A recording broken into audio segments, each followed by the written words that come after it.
Hello student, आपका स्वागत है हमारे YouTube channel Sharma study point में। और इस वीडियो में यहाँ पर बताएंगे आपके लिए बहुत ही महत्वपूर्ण क्वेश्चन जो कि कई बार एग्जाम में पूछा गया है यूपी बोर्ड में। तो देखिए यहाँ पर क्वेश्चन क्या है। क्वेश्चन यह है कि यदि a बराबर 1 2 2, यहाँ पर a बराबर एक मैट्रिक्स दी गई है। आप यहाँ पर 3x3 की मैट्रिक्स दी गई है, यानी 3 रो 3 कॉलम दिए गए हैं। तो यहाँ पर आपके लिए फाइंड आउट करना है या निकालना है, प्रूफ करना है कि a² - 4a - 5i बराबर 0 दिखाना है। तो यहाँ पर इस क्वेश्चन को करने के लिए यहाँ लॉन्ग क्वेश्चन है, तो कैसे करते हैं देखिए। सबसे पहले यहाँ पर ए स्क्वायर देखते हैं। ए स्क्वायर का मतलब है यहाँ पर मैट्रिक्स ए की गुणा ए से करना, ठीक है ना। तो हम गुणा कर लेते हैं मैट्रिक्स ए की ए से। तो यहाँ पर 1 2 2 और 2 1 2 और 2 2 1 है। इसी की गुणा इसी मैट्रिक्स से करनी पड़ेगी। तो यहाँ पर लिख लेते हैं 1 2 2 और इसी तरीके से 2 1 2 2 2 और 1। देखिए गुणा करने का तरीका ये है कि रो वाई कॉलम कराते हैं। पहली रो को लेंगे, दोनों तीनों कॉलमों से कराएंगे। तो यहाँ पर देखिए, यहाँ पर ध्यान से देखेंगे गुणा को।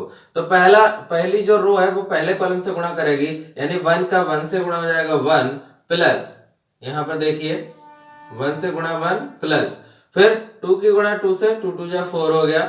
फिर इस 2 की गुणा इस 2 से होगी तो प्लस, यहाँ पर भी ये 2 2 जा 4 हो गया। क्लियर है। यही वाली रो अब इस कॉलम से करेगी, क्योंकि ये दूसरा कॉलम है, इससे करेगी। तो यहाँ पर 1 2 जा कितना हो जाएगा, 1 2 जा हो जाएगा 2। देखते रहे ना ध्यान से, 1 2 जा क्या हो जाएगा 2। और इसी तरीके से यहाँ पर 2 बन जा हो जाएगा 2, 2 बन जा 2 हो गया। इसी तरीके से 2 2 जा ये हो जाएगा 4। कितना हो जाएगा 4। रो वाई कॉलम कराते हैं गुणा। पहली रो को तीनों कॉलमों से, फिर दूसरी रो को तीनों कॉलमों से। तो हमने दूसरे कॉलम से करा दिया, अब तीसरे कॉलम से कराएंगे।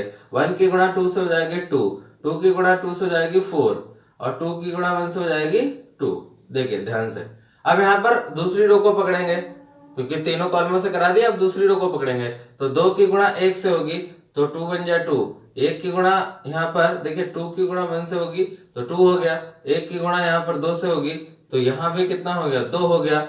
और यहाँ पर 2 की गुणा 2 से होगी तो 4 हो गया। हो गया नहीं हो गया। अब दूसरे कॉलम से कराएंगे। 2 की गुणा 2 से होगी तो 4 हो जाएगा। 1 की गुणा यहाँ पर 1 से होगी तो 1 हो जाएगा और 2 की गुणा 2 से होगी तो यहाँ 4 हो जाएगा। क्लियर है ना। इसी तरीके से तीसरे कॉलम से कराएंगे। 2 की गुणा 2 से होगी तो 4 हो जाएगा। 1 की गुणा 2 से होगी तो 2 हो जाएगा और 2 की गुणा 1 से होगी तो 2 हो जाएगा। इसी तरीके से अब तीसरी रो को पकड़ेंगे और तीनों कॉलमों से कराएंगे। तो तीसरी रो को पहले कॉलम से, दूसरे कॉलम से, फिर तीसरे कॉलम से। 2 की गुणा 1 से होगी तो 2 आ जाएगा। 2 की गुणा 2 से होगी तो 4 आ जाएगा और 1 की गुणा 2 से होगी तो 2 हो जाएगा। ठीक है। इसी तरीके से इस रो को इस कॉलम से कराएंगे। 2 की गुणा 2 से होगी तो 4 आ जाएगा। 2 की गुणा 1 से होगी तो 2 हो जाएगा और 1 की गुणा 2 से होगी तो कितना 2 हो जाएगा। इसी तरीके से इसी रो को तीसरे कॉलम से कराएंगे। 2 की गुणा 2 से होगी तो 4 हो जाएगा। 2 की गुणा 2 से होगी तो फिर से 4 हो जाएगा। फिर 1 की गुणा 1 से होगी फिर 1 हो जाएगा। हो गया ना। अब देखिए इसमें जोड़ लेते हैं। मैट्रिक्स हमारे पास क्या बनेगी। तो यहाँ पर 4 1 5, 5 और 4 9, ये हो गया। 2 और 2 4, 4 8, ये हो गया। और यहाँ पर 2 4 6 और 2 8, यहाँ 8 हो गया। हो गया नहीं हो गया। यहाँ पर 2 2 4 और 4 8, ये हो गया। 4 1 5 4 9, ये हो गया। यहाँ पर 4 2 6 और 2 8, ये हो गया। इसी तरीके से 4 2 6 2 8, यहाँ भी हो गया। 4 2 6 2 8, यहाँ भी हो गया। और 4 4 8 और 1 9, यहाँ हो गया। तो यहाँ पर ये क्या आ गया हमारे पास, ए स्क्वायर आ गया। क्या आ गया, ए स्क्वायर आ गया। अब ए स्क्वायर के बाद हमें निकालना है माइनस का 4a, यानी 4a निकालना है। तो 4a कैसे निकालेंगे। तो यहाँ पर देखिए ध्यान से, 4a को निकालने के लिए हमें 4 से गुणा करनी होगी मैट्रिक्स ए को। तो ए मैट्रिक्स है, इसमें 4 से गुणा कर दो, यानी हम यहाँ पे लिखेंगे 4a। तो देखिए 4 से गुणा कर रहे हैं मैट्रिक्स में। कैसे, 4 से प्रत्येक एलिमेंट में गुणा हो जाएगी। 4 1 के 4 हो जाएगा, 4 2 नहीं है 8 हो जाएगा, यहाँ भी 8 हो जाएगा। इसी तरीके से 4 2 नहीं 8 हो जाएगा, 4 1 के 4 हो जाएगा, 4 2 नहीं ये 8 हो जाएगा, 4 2 नहीं ये 8 हो जाएगा, 4 2 ये 8 और 4 1 के 4, ये मैट्रिक्स आ जाएगी। यानी 4 से गुणा करा दी प्रत्येक एलिमेंट में, तो हमारे पास आ गया 4a। अब ये 5a है, 5i। तो i का मतलब यहाँ पर जानते हो कि i का मतलब यहाँ पर आइडेंटिटी है। आइडेंटिटी तो लिख लेते हैं 3/3 की। तो क्या होती है 1 0 0 0, यहाँ पर इस तरीके से। फिर यहाँ पर क्या जाएगा, देखिए 1 0 0 हो गया। फिर आपके लिए 0, फिर यहाँ पर 0, फिर 1, फिर 0, फिर यहाँ पर 0 0 1। तो यहाँ पर देखिए डायगोनल में जो है वो 1 1 एलिमेंट होना चाहिए। क्या होना चाहिए? 1 1 एलिमेंट होना चाहिए डायगोनल में। तो डायगोनल में देखिए 1 1 एलिमेंट है ना। तो यहाँ पर 1 1 यहाँ पर एलिमेंट हो गया। आप क्या करेंगे? अब ये 5 आई लिखा हुआ है तो 5 से गुणा करा देंगे तो 5 आई हो जाएगा। अब देखिए 5 से गुणा कराएंगे तो यहाँ पर क्या हो जाएगा? 5 1 5 5 0 0 5 0 0। देखिए और यहाँ पर देखिए ये 0 आ जाएगा, यहाँ पर 5 आ जाएगा, यहाँ पर 0 आ जाएगा क्योंकि गुणा करना है 5 से। तो यहाँ पर भी 5 0 0 5 0 0 और 5 1 5 हो जाएगा। तो डायगोनल में 5 5 ही बनेगा। आप क्या करेंगे? ए स्क्वायर का मान लिखेंगे, -4 है -5 है, उसको 0 दिखाना है। तो भैया ए स्क्वायर का मान कितना है? तो ये है। तो मैं लिख लेता हूँ ए स्क्वायर का मान 9 8 8 8 9 8 8 8 9। ये लिख लिया मैंने ए स्क्वायर का मान। ठीक है। अब -4a है तो 4a की मैट्रिक्स कहां पर है? तो ये है।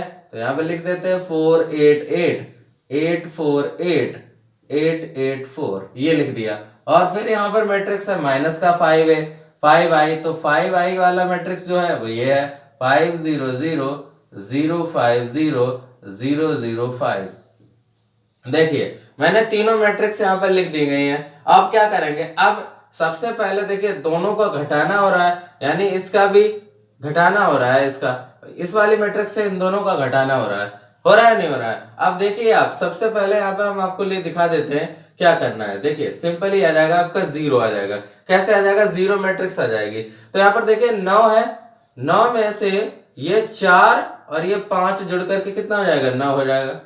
हो जाएगा नहीं हो जाएगा? क्यों? क्योंकि यहाँ का a11, यहाँ का a11, यहाँ का a11 यानी पहला एलिमेंट, पहली रो पहले कॉलम का एलिमेंट जो है वो क्या करेगा? 0 कर देगा। देखिए 8 यहाँ पर है तो यहाँ पर देखिए 8 है, यहाँ 0 है तो 8 - 8 हो जाएगा, ये भी 0 हो जाएगा। इसी तरीके से ये 8 है तो यहाँ पर देखिए ये क्या करेगा? ये तीसरा एलिमेंट है तो 8 यहाँ पर भी है, 8 यहाँ पर भी है तो ये भी 8 - 8 हो जाएगा। 0 का कोई फर्क नहीं पड़ेगा, है ना। 0 का कोई फर्क नहीं पड़ेगा यहाँ पर। तो 0 का फर्क क्या है? यहाँ पर 0 करो घटाओगे तो वो उतना ही हो जाएगा। ऐसे ही 8 यहाँ पर भी है यहाँ पर भी 8 है तो 8 - 8 हो जाएगा। फिर यहाँ से 9 है, देखिए यहाँ से 9 है तो यहाँ 4 और यहाँ 5, 5 और 4 मिला करके 9 हो जाएगा। तो 9 - 9 फिर से 0। 8 यहाँ पर है, 8 यहाँ पर भी है तो 8 - 8 ये भी 0 हो जाएगा। यहाँ पर 8 है तो यहाँ पर भी 8 है तो 8 - 8 हो जाएगा। 8 यहाँ है तो 8 यहाँ है और ये 0 है तो 8 में से 8 गया तो ये भी 0 हो जाएगा। 9 यहाँ है तो 4 और 5 यहाँ भी 9 है क्योंकि ये दोनों माइनस किए मैट्रिक्स, तो 9 - 9 0 हो जाएगा। यानी ये टोटल मैट्रिक्स क्या बनेगी? ये 0 0 0, ये इसी तरीके से 0 0 0 0 0 0, यानी हमारे पास मैट्रिक्स क्या आ गई? इसका मान 0 आ गया।